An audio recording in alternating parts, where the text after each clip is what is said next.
All right, hey everybody, welcome back to the channel. This is Rob here at Smirking Gun Reviews, back with the penultimate episode of The Terror, episode 9. It is called The Sea, the Open Sea. So full spoilers if you have not seen this episode. And it definitely, I believe originally this episode aired back to back with the finale. And it feels like it because this one's kind of like, I don't know. It feels definitely like it's part of a bigger story because usually these episodes, a penultimate would be like the last episode. So I think because of the way it aired, the last episode had this like crazy feel to it. It felt like almost the end. This feels like part of the end.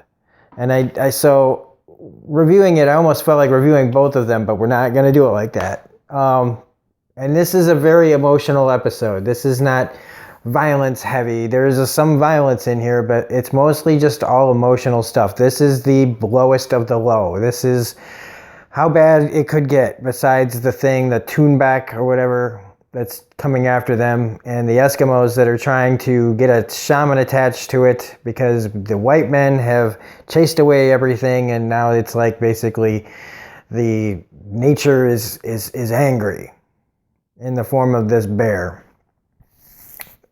You know, disrespect to old nature gods, that kind of thing. But on the way, we lose like a lot of people. First and foremost, we got to talk about Tobias Menzies, Captain Fitzjames. The infections become too much, and I'm getting emotional thinking about it because it really is. I fell in love with this crew. This is a 10 episode show, and I fell in love with this group of people. The way that this story is told, so he's laid low, and you know, it's just, you know, that's still that stiff upper lip, and Jared Harris's Francis trying to ease him and make him feel good, you know, but he slowly, you know, he succumbs. He has to feed him like, oh, I don't know what it was, but some kind of poison or something. And he had to like force it down his throat and everything. And it's just really, really sad. But everybody, you know, got to tell him, you know, some very nice things on the way out. And so it's just, but it's sad because it's like, you know, like they're going to write poems about you. And it's like, but who's going to write the poems if there's nobody left? It's just kind of sad that they're all just kind of drifting away, like into legend, and not even that, less than that until now. Like really, it's just, I mean, the people that know this story, the people that have ancestors from this and stuff, they're the ones who have this story. And so it's just, it's so sad, you know, to how many people are lost to memory because of things like this, that they're never found, and eventually the story of you just goes away. And I mean, I guess that's a lot of people, you know, and it just kind of saddens you, and it saddens me. This is where I go mentally. This is where one of the reasons why I need to make videos and get this emotion out, because it is like just really sad seeing this character go, and in the way he goes, just so quietly, and they can't even really do anything for him, you know. And then the guy who has like basically the son, he gets sick too. You know, everybody's starting to drop slowly but surely. Hickey's group, on the other hand, you know, they're just as bad, except they've got Good Sir. That's where he ended up. Everybody in both groups are tracking the creature that seems to, you know, just kind of randomly show up whenever the plot needs it. That's one of my only gripes about this, is that things like this only happen when it's dramatically ready for it, you know. And if I had a gripe about this show, really, that would probably be one of the only things, is that the supernatural element to this is almost really unnecessary because of the rest of the story being so powerful on its own. And so when you just have this plot device that just goes, okay, well, now is the worst possible time for this thing to show up, so let's have it show up. But so far, you know, it's just stalking, and that's what I don't like about this, is it should just come and fucking kill them all, right? It should just tear the shit out of all these guys. I don't want it to happen, but come on. Mythological beasts don't follow the goddamn rules of nature because they're not even really part of, like, what should be in physics or the natural law of things. So why would they be? Anyway, before I get too far off topic,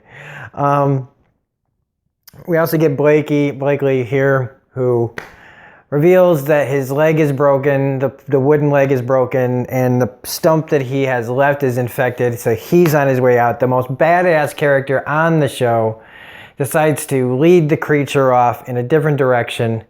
And I love this scene because him and Harris's Francis, just they're having this moment where Francis can't take losing another person. He's just like, no, I'm gonna fucking put you on one of those boats if I gotta drag you there. Just the camaraderie and the love that these men have for each other, it's just so believable. And the way that they talk in this moment is so believable when Blakely tells him a joke. It's not really a joke, but it's something so ridiculous that they break. The seriousness breaks, and they have this moment of laughter at the ridiculousness of where they are and everything, and it's just so beautiful. Because he says he's going to wrap himself in a rope with forks around himself, and that's where you get this, so that when he leads the creature back off to the ice, it'll at least hurt him when he's when he's killing him, he'll be stabbed a little bit. And it's funny. It is funny and sad because, he's going to die. But then, one second. All right, so getting back to Hickey and his group. So these guys, they're already, in a bad way. They don't really know what they're doing. They're just going, and they're already getting ready to start another mutiny. Everybody's already starting to talk about taking Hickey out because he doesn't really know what he's doing. And they're all starving to death. And they've got the doctor who, again, I had hoped he had just escaped with Lady Silence. Sorry, there's just some distractions going on in the house. And what's funny is I'm about to eat a filet mignon. And that's not, I hope nobody thinks that's bragging or anything, but I just think it's funny that I'm about to eat a nice piece of steak. And we're about to talk about cannibalism. So the poor guy that was with Hickey at the beginning, where they were carrying on their little affair of the heart or whatever, he is now looking terrible. I love it when Hickey walks up to him and he's like, oh, what's wrong, man? You not feeling good? And it's like, you take one look at this guy. He looks like a skeleton with a beard on. So I don't know, what he's looking at. He's probably just trying to either be comforting or just be, what's this? He's got a self-delusion that everything is fine. Hickey's fucking insane. So, but he leaves him, comes back and kills his friend, and then has the balls to not be able to finish the deed. He could kill the man that was his lover, but he can't cut him up to eat him. This is where Good Sir has to come in, and under threat of hurting other people that Hickey says he's going to do, if Good Sir doesn't start cutting up their friend for them to eat, he's going to start cutting off pieces of other people. So it's just like, it's like robbing Peter to pay Paul kind of thing. I'm going to cut off pieces of other people so that you'll cut off pieces of that guy so that we can eat him. So he doesn't have a problem with cutting up other people. He has a problem cutting up the guy they used to butt fuck. So, pardon the vulgarity, but it's true.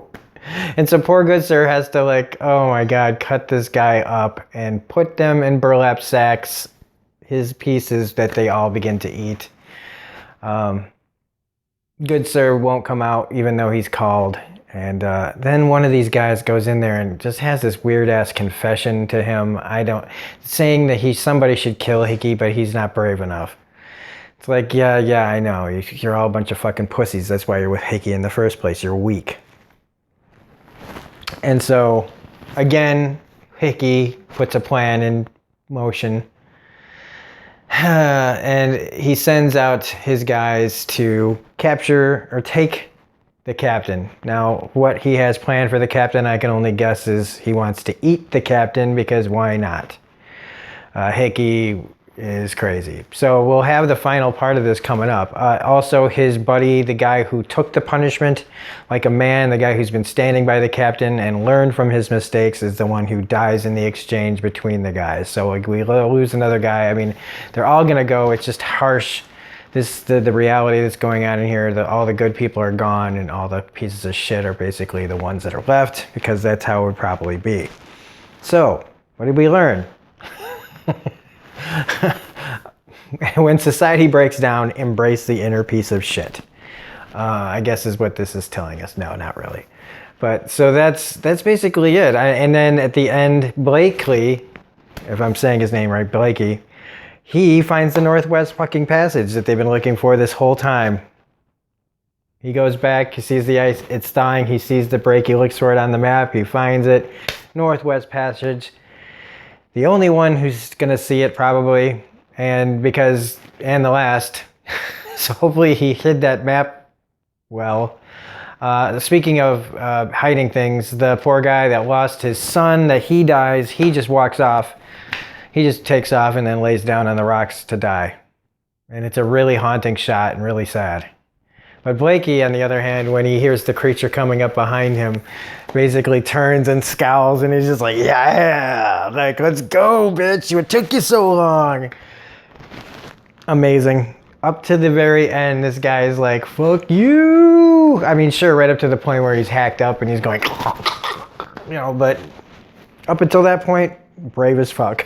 So anyway, fantastic penultimate. Well, I'm going to call this part 1 of the finale, okay? And the last episode was the penultimate. This is part 1 of the finale. So if you liked this review, please hit the like button, comment, share, subscribe, all that jazz. If I missed anything, put it in the comments below. If you have questions, put it in the comments below. Otherwise, again, share this video because this show needs to be seen by more people. Subscribe. It helps out the channel. If you feel like donating to the channel, it's in the description below. You can reach me on Twitter at YESSHH8. That is at Yesh8 on Twitter if you ever want to talk to me there or follow me or whatever. Otherwise, this is Robert Smirking Gun Reviews saying have a great day. We will be back with the final part of the terror. I am kind of nervous to finish this. So have a great day and we will see you later. Bye.